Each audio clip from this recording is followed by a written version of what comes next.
Hello बच्चों, आनंद competitive classes के math session में आपका स्वागत है।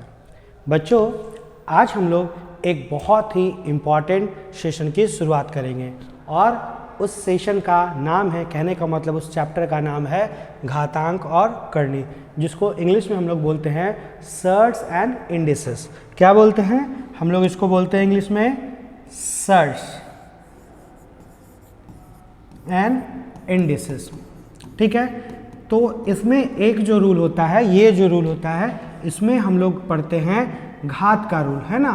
और इसमें हम लोग जो पढ़ते हैं वो हम लोग पढ़ते हैं किसका? करनी का रूल। देखो, नाम उल्टा होता है, इस चीज़ का ध्यान रखिएगा।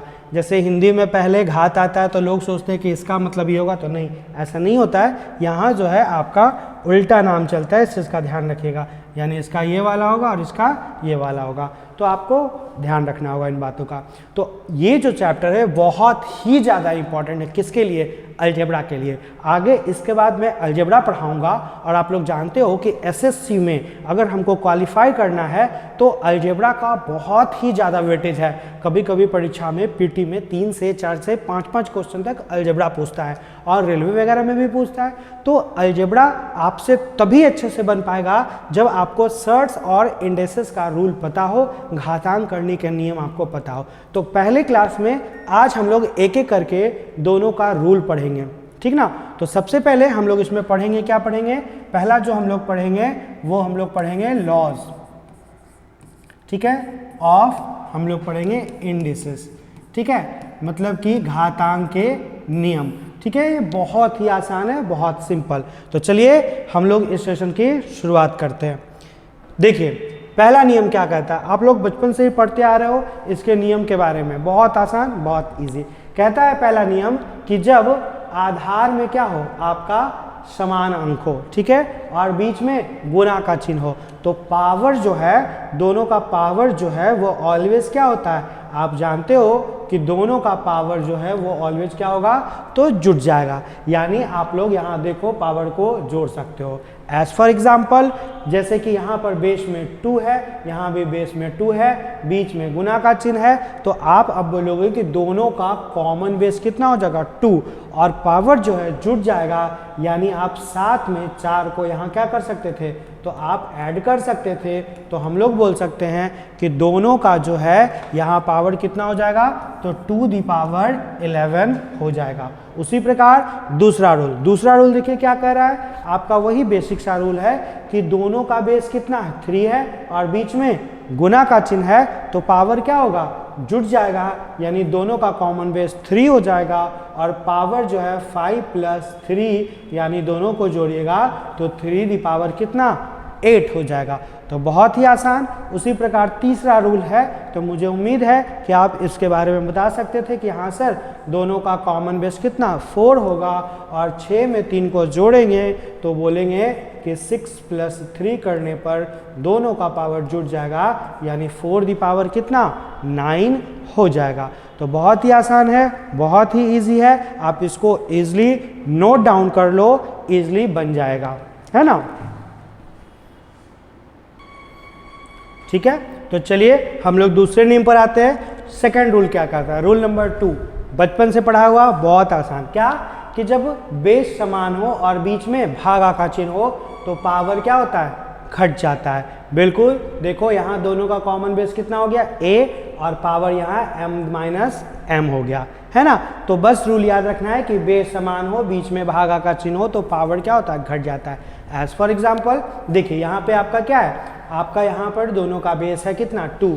तो हम लोग अब दोनों का कॉमन बेस कितना बना लेंगे? 2, और पावर जो है 7 में से हम लोग 7 में से क्या करेंगे? 4 को घटा लेंगे। क्यों? क्योंकि बीच में भागा का चिन्ह है, तो 2 दी पावर कितना? 3। ये मेरा आंसर हो जाएगा। पावर के रूप में भी लिख सकते हो, या आप 8 भी इसको बाद में लिख सकते हो, ये डिपेंड करेगा प्रश्न पे। उसी प्रकार देखो, दोनों का कॉमन बेस कितना है? तो इसका भी 3, इसका भी 3, बीच में भागा का चिन्ह है।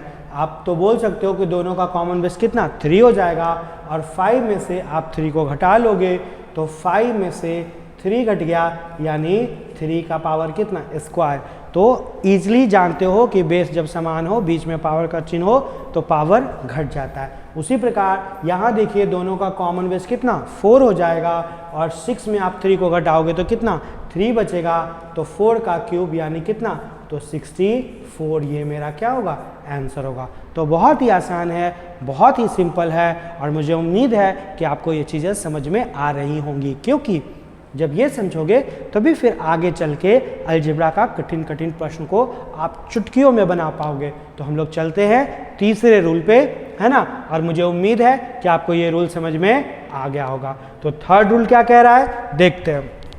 रूल नंबर 3, देखो उसी फॉर्मूला को, उसी रूल को दूसरे तरीके से कभी कभी लिखता है। यहाँ भी देखो दोनों का कॉमन बेस a है और बीच में किस चीज़ का चिन्ह है, भागा का चिन्ह है।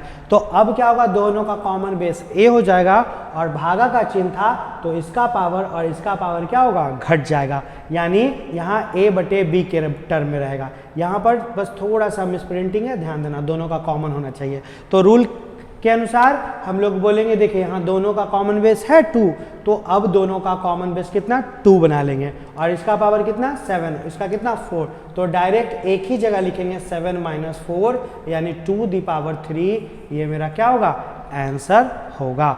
ठीक है, तो उसी अनुसार देखिए यहाँ पर ऊपर भी 2 है, नीचे भी 2 है, तो दोनों का कॉमन बेस कितना 2 हो जाएगा, और आप 7 में से 3 को घटा लीजिएगा तो आपका 2 दी पावर कितना 4 आंसर होगा। अब पावर के रूप में रहे या 2 दी पावर 4 16 भी हो सकता है। उसी प्रकार तीसरा नियम देखिए, यहाँ कितना है 4, और ऊपर में पावर 6 है, नीचे में 3 है, तो आप 6 में से 3 को घटा लीजिएगा तो 4 के पावर कितना क्यूब, आपका ये क्या होगा, आंसर हो जाएगा।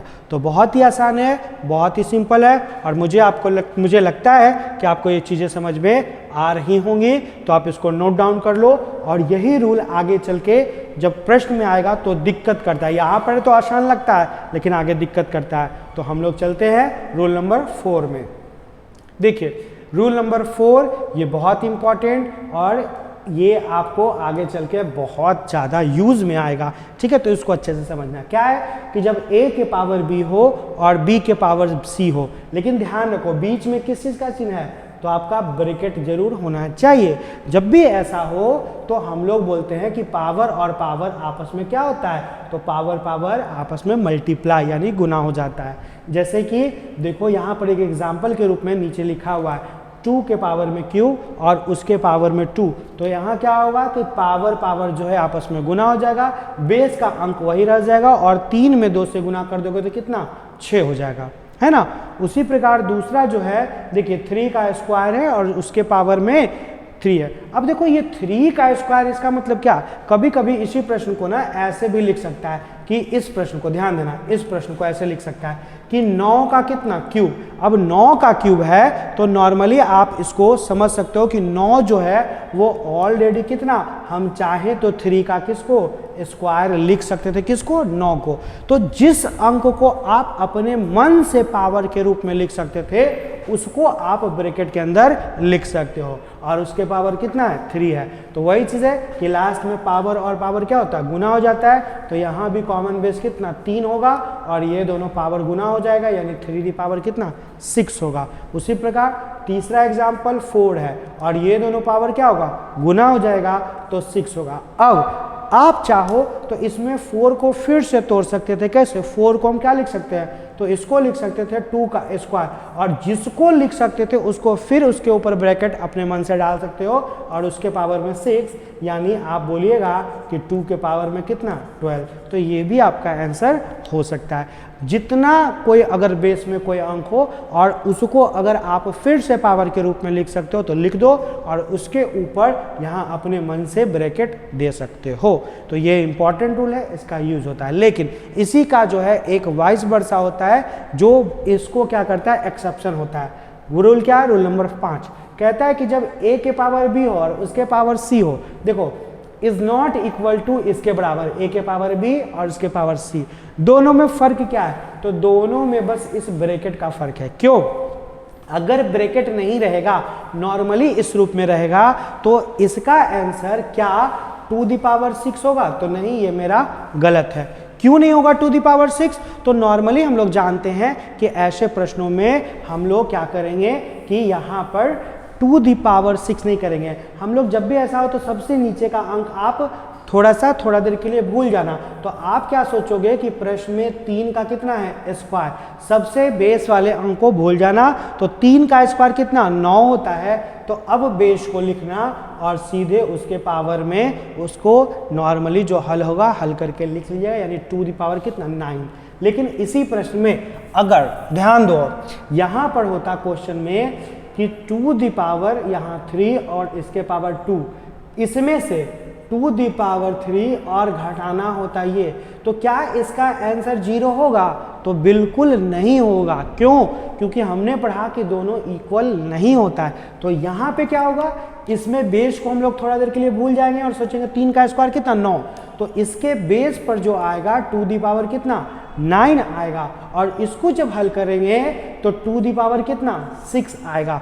अब क्योंकि जानते हैं कि यहाँ पावर क्या होता है गुना हो जाता है, और अगर ब्रैकेट नहीं रहा तो आप अपने मन से वहाँ पर पावर को गुना नहीं करोगे, वो स्क्वायर क्यूब पावर 4 के टर्म में जो वैल्यू होगा वो लिखोगे, है ना।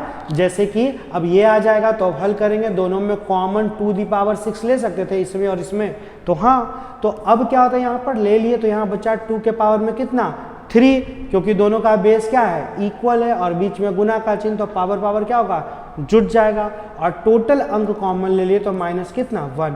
अब जब हल करते हैं 2 दी पावर 6 हम लोग जानते हैं कि क्या होता है, तो 64 होता है। और इसको जब हल कीजिएगा तो आपका 8 में से 1 चला जाएगा, है ना। यानी आप चाहो तो डायरेक्ट लिख सकते हो कि 8 में से 1 चला गया यानी कितना, तो हम लोग लिख सकते थे हाँ 64 इंटू कितना 7, और लास्ट में हम लोग गुना कर लेते, गुना करके जो भी वैल्यू आता तो 7 छक यानी 420 में हम लोग 28 जोड़ते तो 448 मेरा आंसर आता। लेकिन मैक्सिमम बच्चे क्या बोलते हैं यहाँ पर 0, जो कि मेरा क्या होता गलत होता। तो रूल अगर पता होगा तो चीज़ें आपके लिए आसान हो जाएगी। जैसे कि दूसरा क्वेश्चन, क्या यहाँ पर जो है आपका 3 दी पावर 6 होगा? तो नहीं, आपके a के पावर b है, b के पावर c है, लेकिन ब्रैकेट नहीं है, तो इसलिए हम लोग बोलेंगे कि 3 के पावर में कितना, पहले बेस को झांप लो तो 2 का क्यूब कितना होता है, तो 8 होता है, यानी इसके पावर में 8 हो जाएगा। उसी प्रकार आप यहाँ पर जब बेस को झांप लोगे तो 2 का क्यूब कितना 8 हो जाएगा, तो 4 के पावर में मेरा आंसर कितना 8 हो जाएगा। अब यहाँ 4 को चूंकि हम तोड़ सकते हैं किस रूप में 2 के स्क्वायर के, तो जिस बेस को हम पावर के रूप में तोड़ सके उसके ऊपर अपने मन से हम ब्रैकेट लगा सकते थे, और उसके पावर में 8 हो गया, यानी 2 दी पावर यहाँ पर क्या होगा पावर गुना होगा। यहाँ पर अपने मन से लगाए थे, कब अपने मन से लगा सकते हो जब बेस का अंक पावर के रूप में टूटे तब, लेकिन यहाँ 3 पावर के रूप में नहीं टूट सकता था, इसलिए इसका बेस 3 ही रहेगा, और अब इसके पावर में कितना 2 दी पावर 3 कितना 8 होगा। तो उसी अनुसार आप यहाँ पर हल कर सकते थे, और मुझे उम्मीद है कि ये रूल आपको समझ में आया होगा। ये बहुत इजी तो नहीं कर सकते हैं, लेकिन इसको हम लोग बोल सकते हैं कि वेरी इंपॉर्टेंट रूल है, रूल नंबर 5। ठीक है, चलिए तो नेक्स्ट रूल पे आते हैं हम लोग।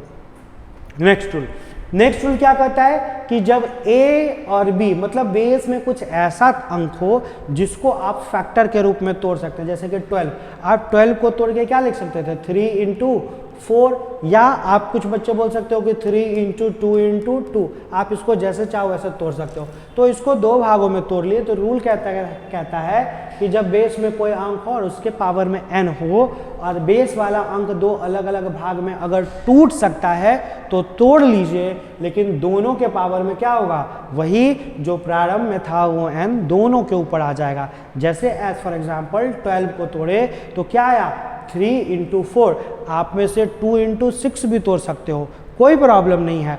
3 इंटू 2 इंटू 2 भी तोड़ सकते हो, कोई प्रॉब्लम नहीं, जिस रूप में जरूरत पड़ेगा उस रूप में तोड़ेंगे। और दोनों के पावर अब 5 चला गया, यानी इसको हम लोग अलग अलग लिख सकते थे, 3 के पावर 5 इंटू कितना, तो 4 के पावर भी 5 होगा।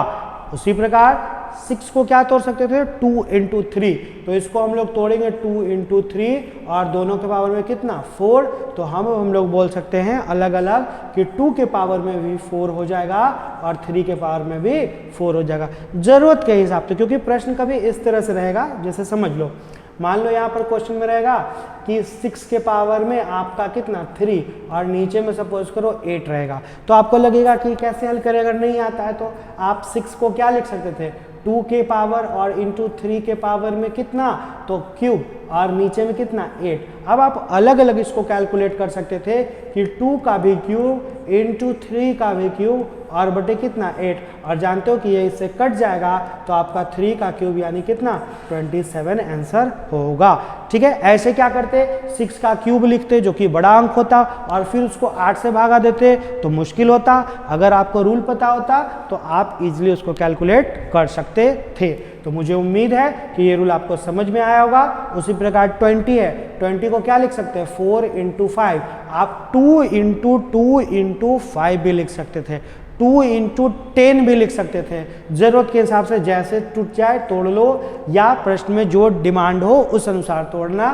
तो अब 4 का भी क्यूब हो जाएगा और 5 का भी कितना क्यूब हो जाएगा। तो बहुत इजी, बहुत आसानी से आप इसको लिख सकते हो, तो काइंडली आप नोट डाउन कर लो और मुझे उम्मीद है कि आपको ये चीज़ें समझ में आ रही होंगी, है ना। तो चलिए हम लोग आगे बढ़ते हैं नेक्स्ट रूल पे।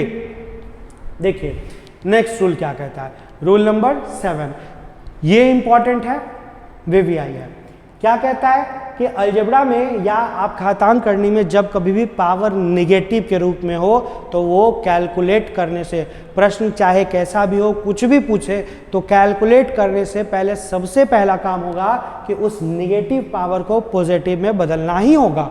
और नेगेटिव पावर को पॉजिटिव में बदलने के लिए जब a⁻n हो, मतलब पावर नेगेटिव में हो, तो टोटल अंक कहाँ आ जाएगा नीचे आ जाएगा। यानी जैसे ही 1 के नीचे इस टोटल अंक को लिखेंगे तो मेरा ये वैल्यू किस में पॉजिटिव में हो जाएगा। जैसे 2 का क्यूब है और वो पावर जो है निगेटिव में है, तो इस टोटल अंक को, ठीक ना, इस टोटल अंक को क्या करेंगे नीचे में लिख देंगे, नीचे में जैसे ही लाएंगे तो ये पावर पॉजिटिव में आ जाएगा। जैसे 3 का स्क्वायर है और वो पावर किस में निगेटिव में है, तो टोटल को आप जो है नीचे ले आओगे तो वो पावर पॉजिटिव में आ जाएगा। लेकिन इसी का वाइस वर्सा रूल, यानी अगला जो रूल है रूल नंबर 8, इसी का उल्टा है। क्या कि अगर वही पावर नीचे हो निगेटिव में, पावर तो है लेकिन नीचे में है, तो आप क्या करोगे कि यहाँ पर जिस पर पावर था उसका बेस, अब देखो यहाँ संजोग है ना कि बेस में केवल a है, लेकिन एज फॉर एग्जाम्पल मैं आपको बता दूं कि मान लो सपोज करो 5 बटे यहाँ पर जो है 2 के पावर में -3 है, ठीक ना। तो अब देखो ऊपर में 5 था और ये था, तो आप रूल क्या कहता है कि जब नीचे में हो तो नीचे वाला टोटल अंक जैसे ही ऊपर चला जाएगा, ठीक है, ऊपर चला जाएगा तो वो पावर निगेटिव से किस में बदल जाएगा पॉजिटिव में बदल जाएगा। जैसे यहाँ 1/2 के पावर में क्यूब था, ठीक है, तो अब उस क्यूब को पॉजिटिव करने के लिए टोटल नीचे का अंक ऊपर चल जाएगा, तो ये मेरा पॉजिटिव में आ जाएगा, आंसर हो जाएगा। लेकिन यहाँ पर क्या था 1 था, तो इसलिए 1 को यहाँ इसमें गुना करेंगे तो कोई फर्क नहीं पड़ेगा, इसीलिए डायरेक्ट हम लोग 2 का क्यूब भी लिख सकते थे। लेकिन इस क्वेश्चन में जब करते तो ऊपर का 5 का वैल्यू 5 ऊपर में रहता ही, और नीचे वाला अंक जैसे ही हम यहाँ पर ऊपर में ले जाते हैं, क्योंकि पावर जिस पर है उसी को ना पॉजिटिव करना है, तो नीचे वाला अंक जहाँ पे ऊपर में जाएगा तो आपका 21 में बदल जाएगा, पॉजिटिव में बदल जाएगा। उसी प्रकार एक और एग्जांपल, जैसे यहाँ 4/5 है और इसके पावर में -3 है। अब देखो यहाँ 4/5 है और इसके पावर में -3 है, तो पहला काम पावर को पॉजिटिव करना।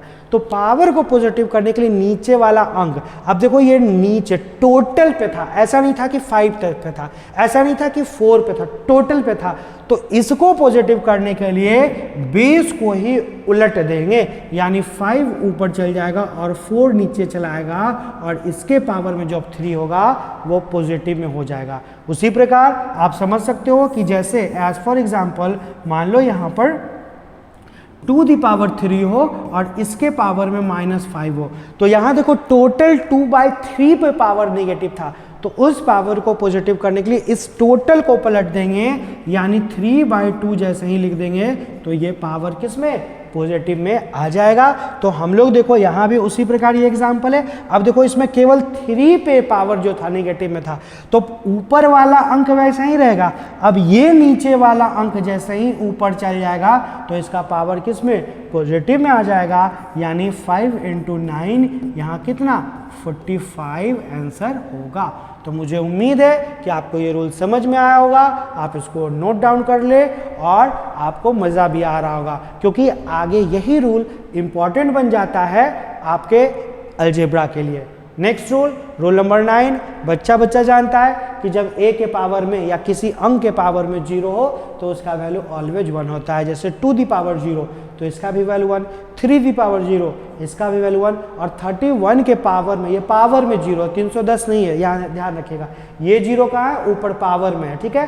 तो आपका 31 के पावर में अगर 0 हो तो इसका वैल्यू भी क्या होगा, 1 ही होगा। तो बहुत इजी, बहुत सिंपल रूल होता है। उसी अनुसार हम लोग नेक्स्ट रूल में आते हैं, रूल नंबर 10, और ये तो वीवीआई रूल है। इसी से ज़्यादा आपका घातांक करनी और अलजेब्रा में सॉल्व होता है प्रश्न। जैसे यहाँ रूल क्या कर रहा है कि बेस में 2 अलग अलग अंक हो, लेकिन देखो एक अंक LHS साइड हो और एक अंक RHS साइड हो। एक आपका यहाँ आपका कौन सा साइड है, आपका LHS साइड, और ये RHS साइड है, दोनों अलग अलग। अभी तक जितना भी रूल पढ़ा था उसमें आपका LHS RHS का कोई चर्चा नहीं था, लेकिन यहाँ पर दोनों अलग अलग साइड हो और दोनों का बेस अलग अलग है, लेकिन पावर क्या है, सेम।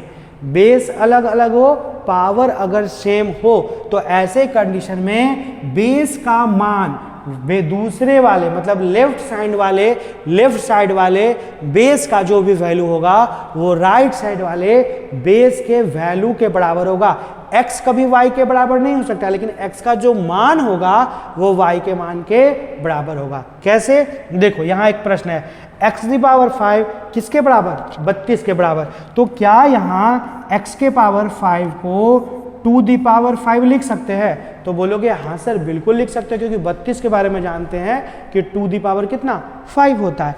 अब देखो क्या दोनों का पावर सेम हो गया, हो गया। तो अगर दोनों का पावर सेम होगा तो हम लोग बोल सकते थे कि x का वैल्यू किसके बराबर, बेस वाले अंक के बराबर होता है, यानी x का मान यहाँ कितना होता, तो बोल सकते थे x का वैल्यू 2 होता। तो वही ये रूल कर रहा था कि एक इस साइड और एक दूसरे साइड हो, मतलब बेस का अंक देखो अलग अलग है, लेकिन पावर जैसे ही इक्वल था तो बेस का मान दूसरे साइड वाले बेस के मान के बराबर हो सकता था, यानी x का वैल्यू कितना, 2 हो जाता।